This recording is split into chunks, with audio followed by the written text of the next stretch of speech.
قرآن کریم کا 14واں پارہ اٹھائیے، سورۃ النحل کے اندر اللہ نے فرمایا من عمل صالحا من ذکر او انثى وهو مؤمن فلنحيينه حیاة طیبہ، جو بھی نیک عمل کرے گا اس حال میں کہ وہ ایمان والا ہو، اس لیے کہ ایمان کے بغیر اللہ تعالیٰ کے کسی نیکی کا کوئی مطلب نہیں ہے۔ انسان صدقہ کرے، چیریٹی کرے، غریبوں کی مدد کرے، اگر اس کے اندر ایمان نہیں ہے، وہ رب کی توحید کا اقرار نہیں کرتا ہے، اس کی نیکیاں آخرت میں اس کو کوئی فائدہ نہ پہنچائیں۔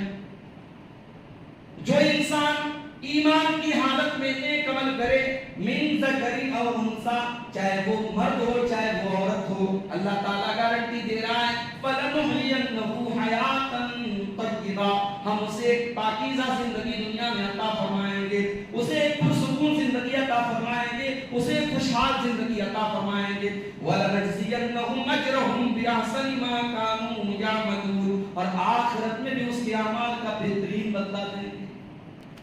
من يهده الله فلا مضل له ومن يضلل فلا هادي له، واشهد ان لا اله الا الله وحده لا شريك له، واشهد ان محمدا عبده ورسوله، يا ايها الذين امنوا اتقوا الله حق تقاته ولا تموتن الا وانتم مسلمون،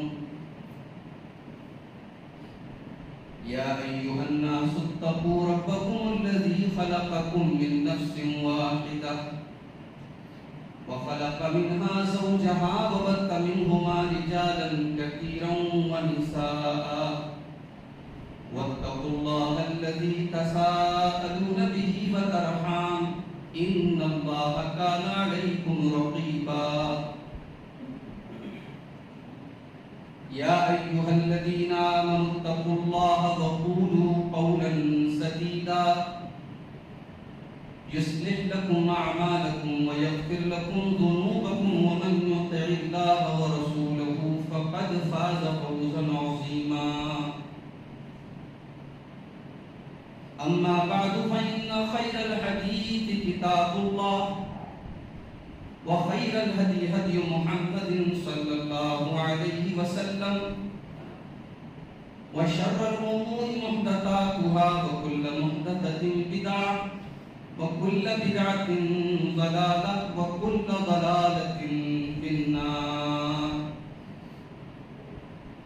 أعوذ بالله من الشيطان الرجيم، بسم الله الرحمن الرحيم،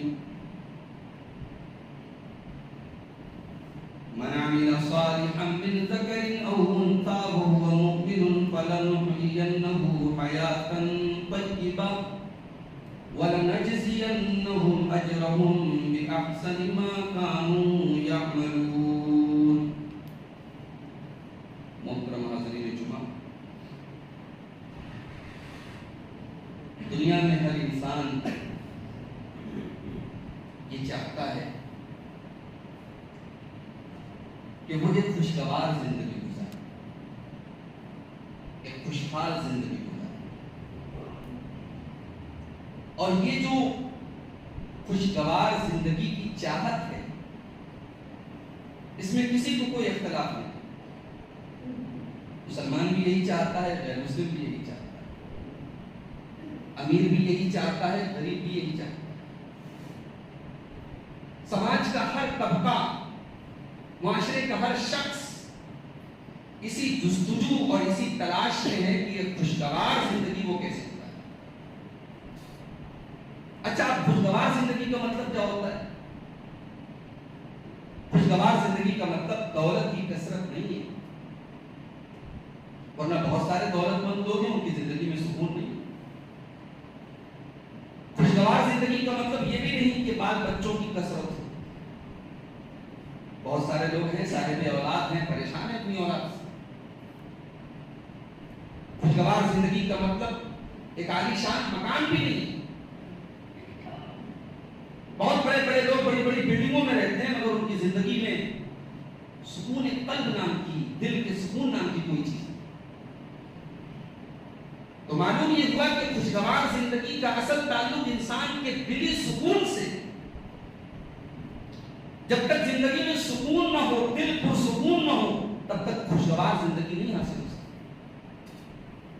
آج کے خطبہ جمعہ میں ہم کچھ ایسی چیزوں کو دیکھیں جو شریعت میں ایک پرسکون اور خوشحال زندگی گزارنے کے لیے ہمیں بتائی گئی ہے کہ اگر ہم نے ان کو اپنایا تو ہماری زندگی میں سکون آ سکتا ہے، ہماری زندگی خوشحال ہو سکتی ہے.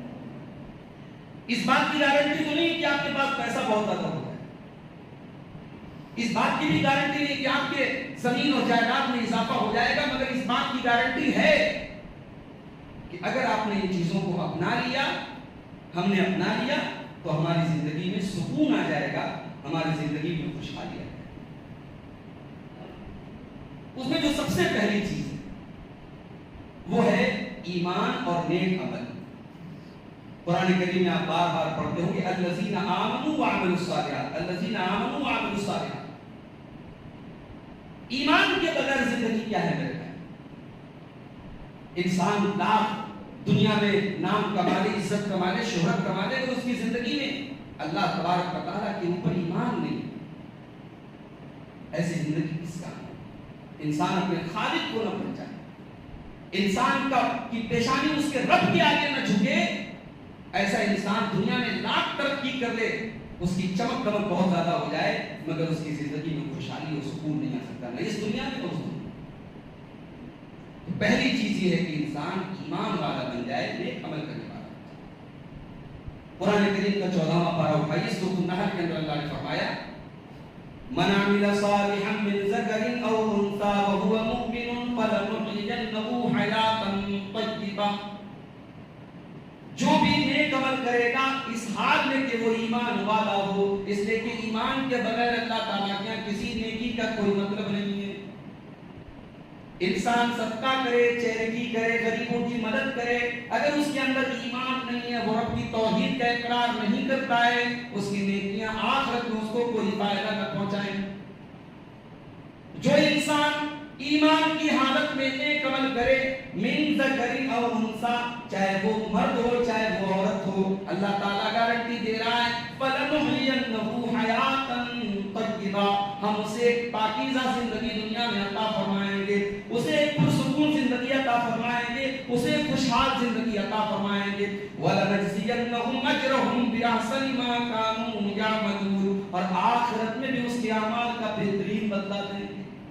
آخرت میں تو ملے گا جو ملے گا، دنیا میں اللہ تعالیٰ وعدہ کر رہا ہے کہ ہم اسے پاکیزہ زندگی دیں. ایک اور آیت دیکھیے قرآن کی، الذین آمنوا وعملوا الصالحات طوبی لهم وحسن مآب. جو لوگ ایمان لائے، جنہوں نے نیک عمل کیا، ان کو طوبیٰ ملے گی. طوبیٰ کیا ہے؟ طوبیٰ کا مطلب، طوبیٰ کی مختلف تفسیریں کی ہے علماء تفسیر. طوبیٰ جنت کا بھی ایک نام ہے. طوبیٰ جنت میں کسی درخت، کسی پیڑ کا نام ہے. اور طوبیٰ کے معنی ہیپینس، طوبیٰ کے معنی انجوائمنٹ، طوبیٰ کے معنی خوشی. اللہ تبارک و تعالیٰ کہہ رہا ہے جو ایمان والے اور نیک عمل کرنے والے ان کو خوشی دیں گے. اب اس خوشی کا تعلق آخرت سے بھی، اس خوشی کا تعلق دنیا سے.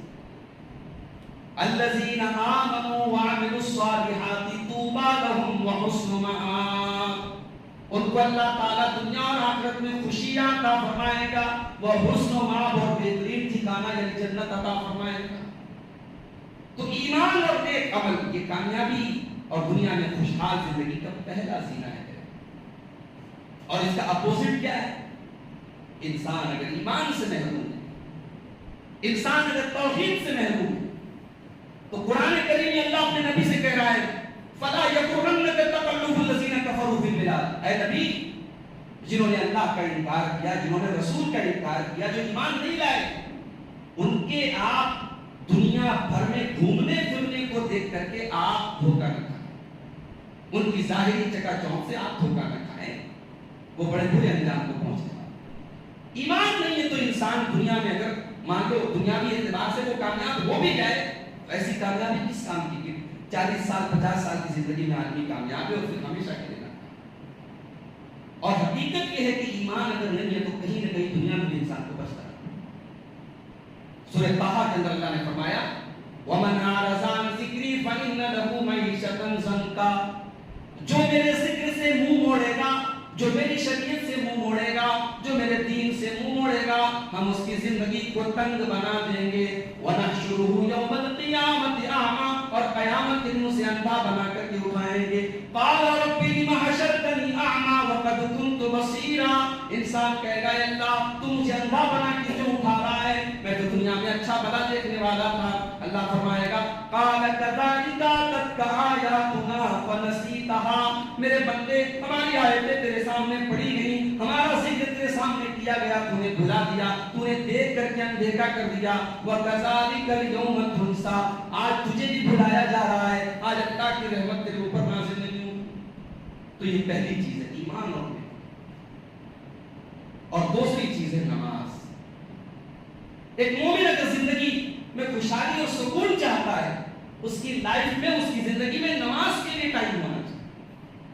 اپنی زندگی کو اتنا بزی مت بناؤ کہ آپ کے پاس نماز پڑھنے کے لیے ٹائم، اپنے کام سے کہہ دو، اپنے کاروبار سے کہہ دو، اپنی نوکری سے کہہ دو، اپنے تمام چیزوں سے کہہ دو کہ نماز میرے لیے زیادہ امپورٹنٹ ہے۔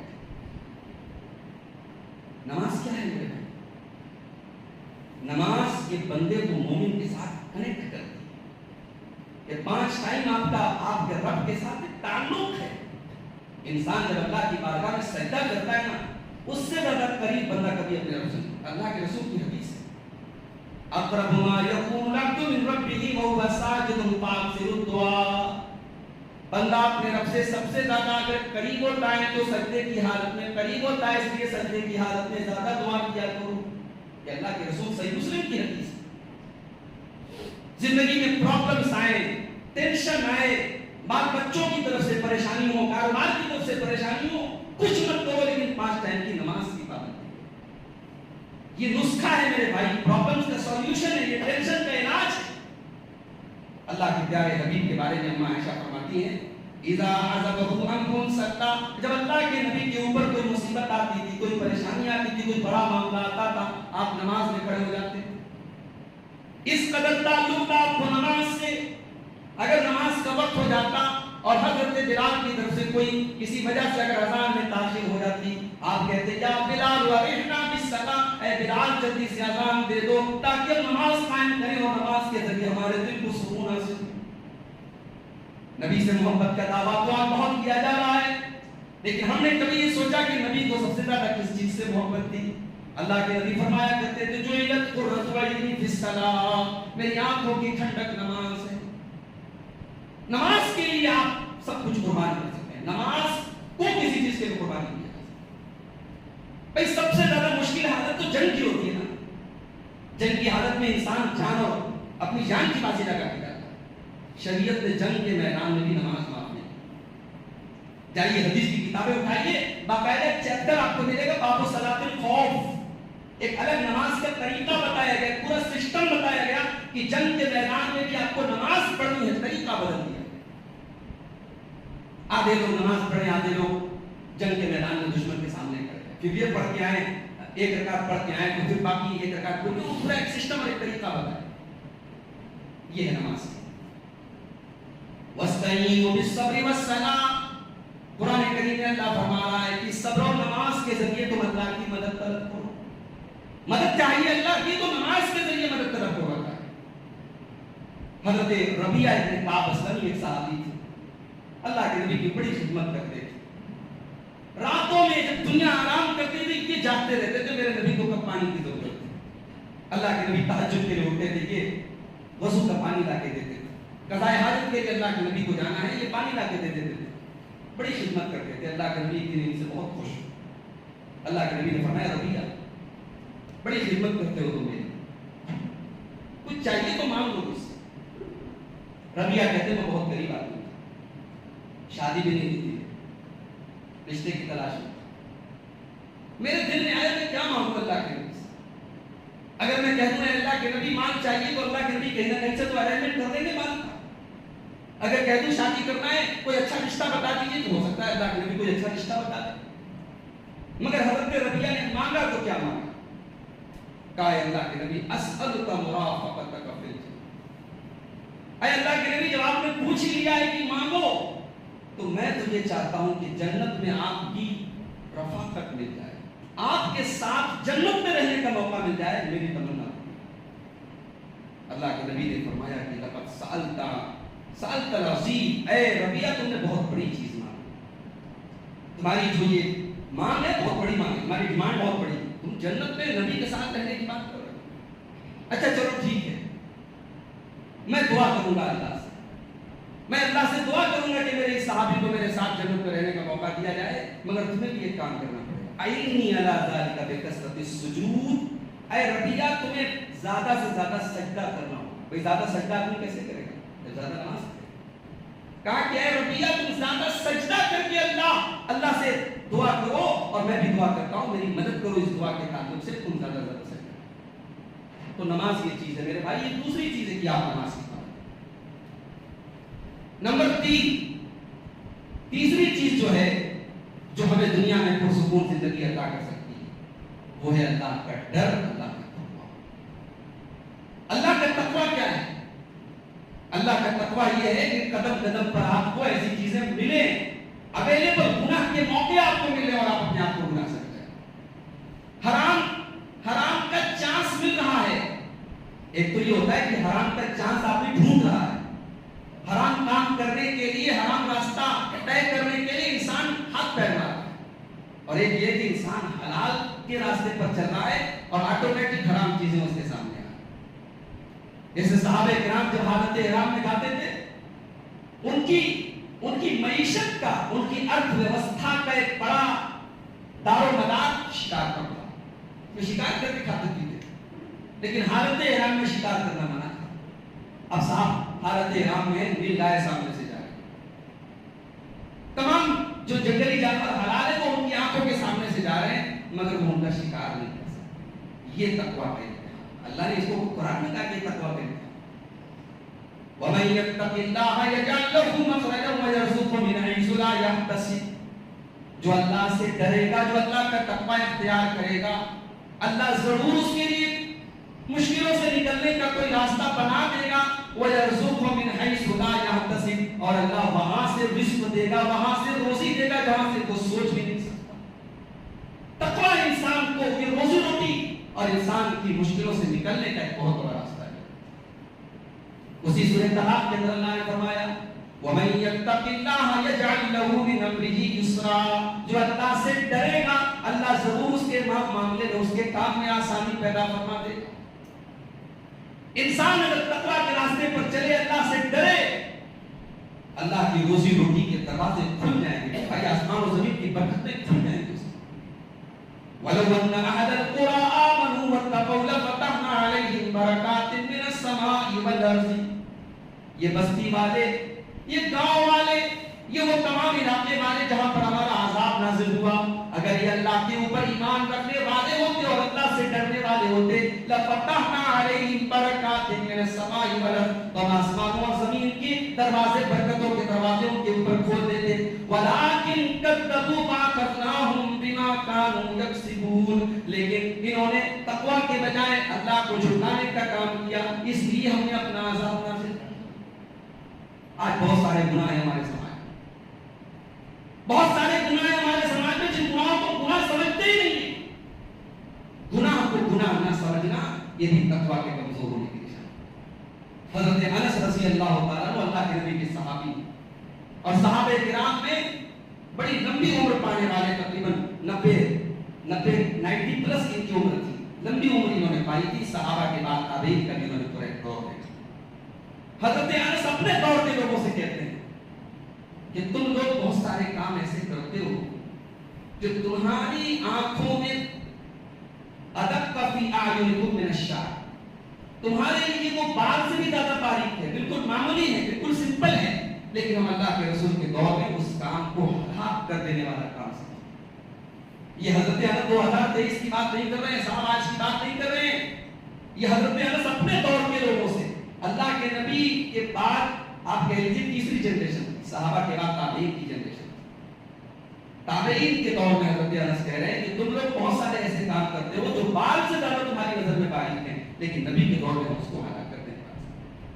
تو یہ تیسری چیز ہے میرے بھائی کہ ہم تقویٰ کا راستہ۔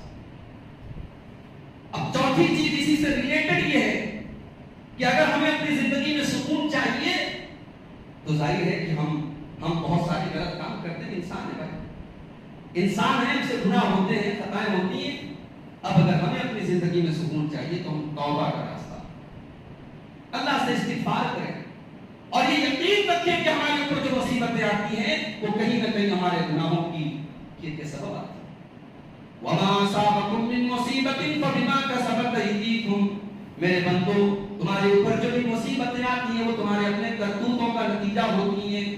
وَيَعْفُو عَن كَثِيرٍ، اللہ تعالیٰ تو بہت سارے گناہوں کو تمہارے معاف کر دیتا ہے، تمام گناہوں کی سزا دے تو تم زمین پر رہ نہیں سکتے، جی نہیں سکتے۔ جو بھی مصیبتیں آتی ہیں وہ تمہارے کرتوتوں کا نتیجہ ہوتا ہے، اس لیے اللہ سے توبہ کرتے رہا کرو، استغفار کرتے رہا کرو۔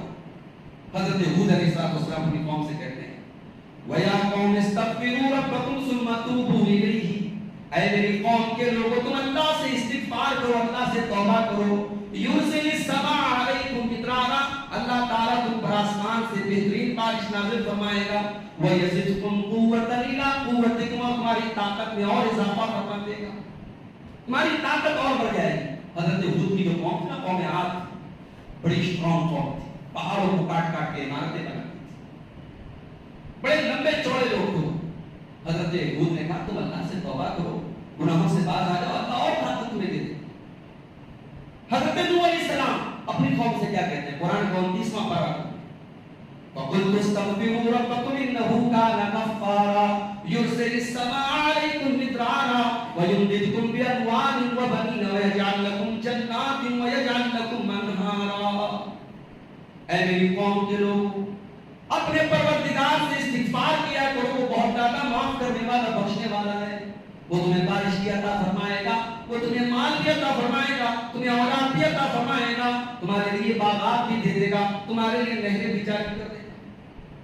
اسی لیے امام حسن بصری رحمۃ اللہ علیہ کے بارے میں علماء تفسیر نے نقل کیا ہے کہ ان کے پاس کوئی شخص آیا اور یہ شکایت لے کے آیا کہ شادی کے کئی برس ہو گئے، اولاد نہیں ہو رہی، انہوں نے کہا کثرت سے استغفار۔ دوسرا شخص آیا، اس نے کہا روزی روٹی کا بڑا مسئلہ ہے، بڑی پریشانی ہے، کا استغفار کرو۔ تیسرا آیا، اس نے کہا بہت ساری پڑی ہے، کھیت سوکھے پڑے، کا استغفار کرو۔ چوتھا آیا کہ بارش نہیں ہو رہی، کا استغفار۔ ان کے ساتھیوں نے، ان کے شاگردوں نے پوچھا کہ آپ تو سب کو ایک ہی دوا دے رہے ہیں، ایک ہی علاج بتا رہے ہیں، کہ یہ علاج میرا نہیں، یہ قرآن کا بتایا ہوا علاج ہے اور یہی سورہ نوح کی آیت ہے۔ تو توبہ اور استغفار رہے گا۔ اور استغفار کا طریقہ کیا ہے میرے؟ استغفار کا طریقہ کوئی خاص طریقہ نہیں ہے۔ ہم اکثر یہ سوال کیا جاتا ہے کہ توبہ کرنے کا کیا طریقہ ہے؟ توبہ کرنے کا طریقہ یہ نہیں کہ آپ دونوں بات پہ تھپڑ مارے یا اللہ توبہ یا اللہ توبہ، جو ہمارے یہاں عوام میں آئے ہیں۔ توبہ یہ نہیں ہے، توبہ یہ ہے کہ آپ اپنے گناہ سے باز آ جائیں۔ انسان اگر توبہ کرنا چاہتا ہے، شرابی توبہ کرنا چاہتا ہے، پہلے شراب چھوڑے۔ بے نمازی توبہ کرنا چاہتا ہے، پہلے نماز کی پابندی کرے۔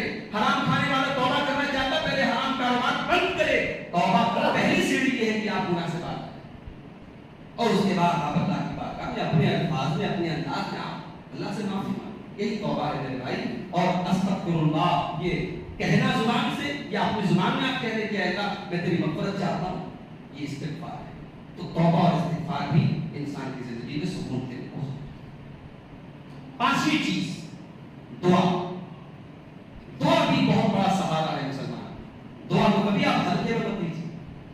جن کاموں کو آپ ناممکن سمجھتے ہیں، دعا کے ذریعے وہ ممکن ہو سکتے ہیں۔ انسان کے لیے ممکن ناممکن ہوتا ہے، اللہ کے لیے ناممکن نہیں ہوتا۔ اللہ تعالیٰ دعا کے ذریعے وہ راستے کھول دیتا ہے جو آپ تصور نہیں کر سکتے۔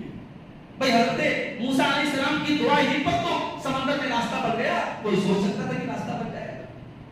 حضرت ابراہیم علیہ السلام کی زبان سے اللہ کے اوپر بھروسہ کرتے وقت جو ان کی زبان سے یہ لفظ نکلا کہ میرے لیے اتنا کافی ہے، اللہ نے آگ کو گلزار بنا دیا، ان کے لیے آگ ٹھنڈی اور سلامتی والی۔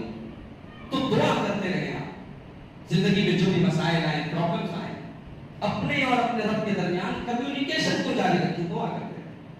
اللہ کے پیارے حبیب فرماتے ہیں، ترمذی اور ابن ماجہ کی صحیح بات، اذا رفع الرجل ان اللہ علیم کریم، بے شک اللہ تعالیٰ بڑا حیا والا ہے اور اللہ تعالیٰ بڑا کرم والا ہے. جب بندہ اپنے رب کی بارگاہ میں ہاتھ پھیلاتا ہے اللہ تبارک و تعالیٰ کو حیا آتی ہے ان یردہما صفرا خالبتین کہ بندے کو خالی اور دعا کبھی بھی بیکار نہیں کیا. اللہ کے رسول فرماتے ہیں کہ جب بندہ مومن دعا کرتا ہے تو یا تو اللہ تعالیٰ سے وہ چیز دے دیتا ہے یا اس کے برابر کوئی مصیبت کو دور کر دیتا ہے. ما لم یکن بقطیۃ نو بیس میں قطیۃ رحم, جب تک بندہ دعا میں کوئی غلط چیز نہ مانگے اللہ سے, کوئی رشتے کو کاٹنے کی دعا نہ کرے, کوئی گناہ کی دعا نہ کرے, تب تک اللہ تعالیٰ یا تو دعا قبول کر لیتا ہے یا اس دعا کی وجہ سے کوئی مصیبت ڈال. تو صحابہ نے کہا اللہ کے رسول اگر ایسی بات ہے تو ہم زیادہ دعا کریں. تو اللہ کے نبی نے فرمایا کہ اللہ تم جتنی زیادہ دعا کرو گے اللہ اس سے زیادہ قبول کرنے والا ہے. تم دعا کرتے ہو اللہ کو تمہاری دعا سے اللہ کے خزانے میں کوئی کمی آنے والی تو دعا کریں. چھٹی چیز یہ ہے کہ آپ اللہ کا ذکر کریں. آپ کی زندگی میں ہماری زندگی میں اللہ کا ذکر کتنا ہے اس پر کبھی ہم کو, کتنے پریوار ہیں, کتنی فیملیز ہیں 24 گھنٹے میں کوئی اللہ کا نام لینے والا, کوئی ایک شخص گھر میں نماز پڑھنے والا نہیں, کوئی ایک دعائیں یاد نہیں ہے. ایک مسلمان ہے, گوشت کھاتے ہیں ماشاءاللہ, ٹوپی لگاتے ہیں آگے شام, عبداللہ اور عبد الرحمن نام ہے لیکن گھر میں اللہ کا نام لینے والا, اللہ کا ذکر کرنے والا. میرے بھائی آپ اللہ کو یاد کریں, اللہ کا ذکر کریں. آپ فاذکرونی اذکرکم, میرے بندو تم میرا ذکر کیا کرو میں تمہیں یاد رکھوں گا. الا بذکر اللہ تطمئن القلوب, میرے بندو تم اللہ کو جتنا یاد کرو گے اتنا تمہارے دلوں کو اللہ تعالیٰ سکون سے بھر دے گا. اللہ کا ذکر کریں. اللہ کا ذکر کیسے کریں؟ بڑا سمپل طریقہ, صبح شام کے اذکار. یہ گھروں میں جو شکایت ہوتی ہے صاحب جن کا مسئلہ آ گیا, کسی لڑکی کے اوپر جنات کا مسئلہ آ گیا, جادو کا مسئلہ آ گیا, یہ سارے مسئلے ختم ہو جائیں گے اگر ہم صبح شام کے اذکار پابندی سے. کوئی بھی دعا کی ایک مختصر سی کتاب آپ خریدتے ہیں, اس میں صبح شام کے اذکار ہیں. اگر یاد نہیں تو دیکھ کے پڑھ دیں. چھوٹی چھوٹی دعاؤں کو اپنی زندگی کا معمول بنائیں. سماج میں بیٹھے سبحان الذی سخر لنا ھذا وما كنا له مقرنین, خود بھی یاد کرتے, بچوں کو یاد کرائیں. کھانا کھانے کے پہلے بسم اللہ, کھانا کھانے کے بعد کی دعا, بستر پہ جانے کی دعا, بستر سے اٹھنے کی دعا, سیڑھی سے اترنے کی دعا, گھر میں داخل ہونے, یہ چھوٹی چھوٹی دعائیں ہیں. ان کو آپ محنت کریں گے, ایک ہفتے میں یاد کریں. اگر صرف ان دعاؤں کو ہم اپنی زندگی کا معمول بنائیں تو ہماری زندگی میں اللہ کا ذکر آ جائے. اور ساتویں چیز یہ ہے میرے بھائی کہ اگر ہم زندگی میں سکون چاہتے ہیں تو اللہ کا شکر ادا کریں. اپنی زندگی کو شکر سے بھریں, اپنی زبان پر شکر کے کلمات جاری رکھیں. ہمارے یہاں کیا ہوتا ہے صاحب, ذرا سی مشکلات آتی ہے تو ہم کوئی پوچھتا ہے صاحب کیا حال ہے تو ہم کہتے ہیں بس ٹھیک ہے. یہ بس ٹھیک ہے کیا, یہ ناشکری ہے بھائی. کاروبار جب چل رہا تھا تب تو زبان سے بڑا اچھا الحمدللہ نکل رہا تھا, کاروبار میں مندی آ گئی تو آپ میرے ساتھ بس ٹھیک ہے. آپ کے کاروبار میں اگر مندی آئی ہے ٹھیک ہے, آپ پریشانی میں ہیں, مگر اس دنیا میں ایک بڑی تعداد میں ایسے لوگ بھی ہیں جن کے پاس 2 ٹائم کے کھانے کی کا انتظام نہیں. آپ کے بنارس میں, آپ کے علاقے میں ایسے لوگ مل جائیں جن ہمارے مدرسے میں بعض غریب بچے پڑھنے آتے ہیں. مجھے کچھ ٹیچروں نے اس علاقے کے بتایا اس میں ایسے بچے بھی ہیں جو جن کے گھروں میں دوپہر میں کھانا نہیں ملتا, صبح ناشتہ کر کے آئے پھر سیدھے شام کو کھانا ملتا. ایک بڑی آبادی ہمارے سماج میں ایسی بھی زندگی گزارتی ہے. آپ کو یہ شکایت ہے صاحب میرا گھر بڑا چھوٹا ہے, کتنے لوگ ہیں جن کے پاس سر ڈھانپنے کو چھت نہیں ہے, وہ کرائے پر اور ادھر ادھر کی ٹھوکریں کھا کے زندگیاں گزارتے. اپنی زندگی میں شکر پیدا کرو گے. لئن شکرتم لازیدنکم ولئن کفرتم ان عذابی لشدید, میرے بندو تم اگر میرا شکریہ ادا کرو گے ہم تمہیں اور زیادہ دیں گے, لیکن اگر تم ناشکری کرو گے تو میرا عذاب بہت زیادہ سخت ہے. ما یفعل اللہ بعذابکم ان شکرتم وآمنتم وکان اللہ شاکرا علیما. میرے بندو اگر تم اللہ کا شکر ادا کرو گے تو اللہ کو کیا پڑھیے گا, تم پر اپنا عذاب نازل کرے. اگر تم اللہ کے اوپر ایمان لانے والے بن جاؤ اور اللہ کا شکر ادا کرنے والے بن جاؤ تو اللہ تم پر اپنا عذاب نازل کر کے کیا کرے گا. اللہ تبارک و تعالیٰ کو ہم پر عذاب بھیجنے کی جلدی نہیں ہے میرے بھائی. ہم ناشکری کرتے ہیں, اس کا شکر کرنے کی عادت کرتے ہیں. اور پھر اسی سے ریلیٹڈ ایک چیز ہے صبر. جس طریقے سے کوئی نعمت ملے تو شکر ضروری ہے, کوئی مصیبت آئے تو صبر ضروری ہے. زندگی ہے, مصیبتیں آئیں, کبھی کسی کا انتقال ہو گیا, کوئی لاس ہو گیا, کوئی ایکسیڈنٹ ہو گیا, آپ کو صبر سے کام لینا. وَلَنَبْلُوَنَّكُمْ بِشَيْءٍ مِّنَ الْخَوْفِ وَالْجُوعِ وَنَقْصٍ مِّنَ الْأَمْوَالِ وَالْأَنفُسِ وَالثَّمَرَاتِ.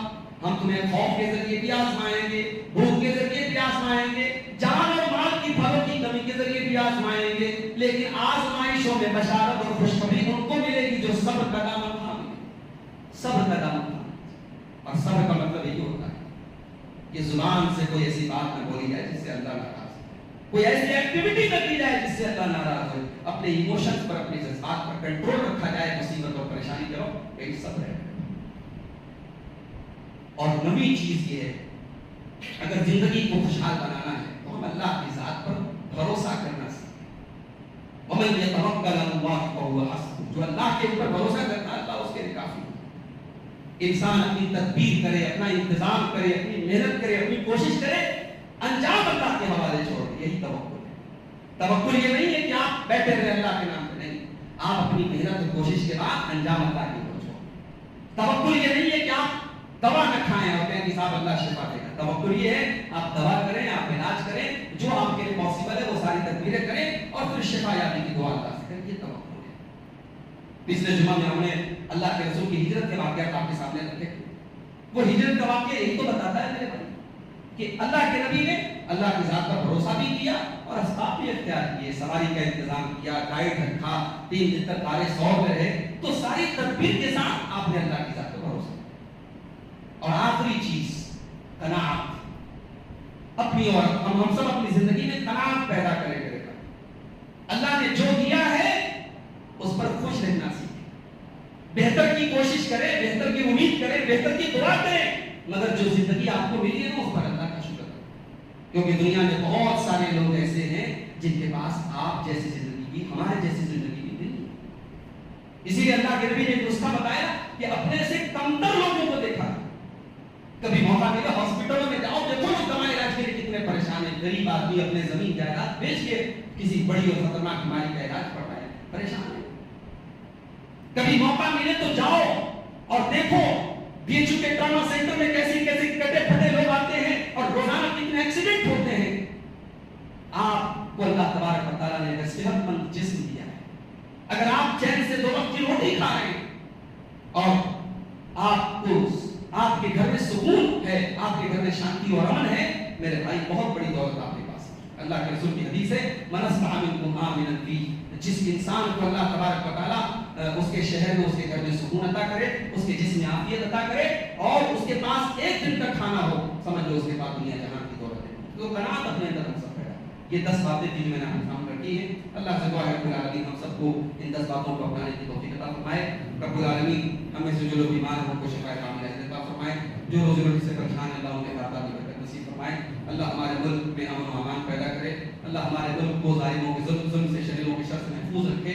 ملک کا ماحول جو لوگ خراب کرنا چاہتے ہیں اللہ ان کی کوششوں کو ناکام کر دے. اور ہمارے جو بھائی جہاں بھی کسی بھی طریقے کے ظلم و ستم کا شکار ہیں رب العالمین ان کی مدد فرمائے. رب العالمین ہم سب کو دنیا میں ایمان کے ساتھ رکھے اور ایمان کا ہم سب کا خاتمہ فرمائے. آمین. وآخر دعوانا الحمدللہ.